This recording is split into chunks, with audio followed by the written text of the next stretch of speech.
One day, Buddha reached into the state of Magad with his pupils. He decided to stay there for some days. When residents of that state came to know that Buddha with his pupils is in their town, they started visiting him to see him. They also started bringing different kinds of gifts for Buddha. Buddha was sitting with his pupils. People were coming to see him and gifting him expensive gifts. Buddha was accepting gifts to be distributed among the poor. The great king Bimbisara also came to see Buddha, and he was the first to offer incredible gifts like precious jewels, gold coins, ornaments, and large quantity of foods. Prince Ajatashatru followed with gifts that were equally valuable and precious.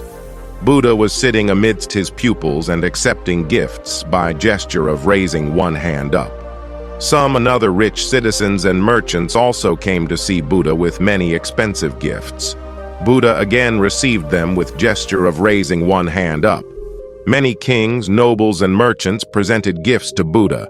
He accepted them all with gesture of raising one hand up. After all the kings were done giving their offerings, an old, rough-looking woman arrived there. She was hesitating to come at the front and was hiding something in her hands behind. When Buddha saw her hesitating, he asked her, "Mother, why are you hesitating, and what are you trying to hide behind in your hands?" She greeted the Buddha and said eagerly, "O enlightened one, I heard about your visit to our town today. I am a poor woman and have nothing. When I heard the news, I was eating this pomegranate and had eaten only half. I have nothing else to give, so I brought along my half-eaten pomegranate. My Lord, I hope you will accept this because I have nothing else to give you apart from that." Buddha stood up, extended his both hands to receive the half pomegranate. He accepted it with respect and grace. This act of Buddha astonished everyone present there.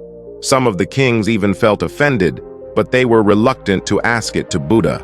Taking initiative, one of the kings approached Buddha and asked respectfully, "My Lord, why did you receive her gift with both hands and all of our expensive gifts only by gesture of raising one hand? It was only half a pomegranate, and that too was half eaten. Her gift was nothing in comparison to ours.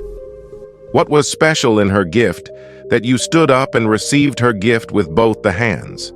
Buddha replied gently. He said, "My dear friend, you and all other rich merchants gave me very expensive gifts. Indeed, but none of you gave even a tenth of what you have. And even after you gave, your motive was also to gain more glory rather than charity. This woman gave her all that she had, and in return, she did not expect any glory. Her intentions were so magnanimous. I definitely needed to receive such a noble offering with both my hands. For me, her gift was noblest of all. Kings and other rich merchants of the town were ashamed now. Their ego of being rich and superior was crushed to pieces. They came to understanding that being rich and wealthy does not make you superior to others, but purity of your intentions is what matters more than the magnitude of your actions. We have seen in our life that sometimes people wish that if they had more money, they could do more charity, but they forget that charity does not depend upon the magnitude of your donation, but it depends upon the purity of your intentions.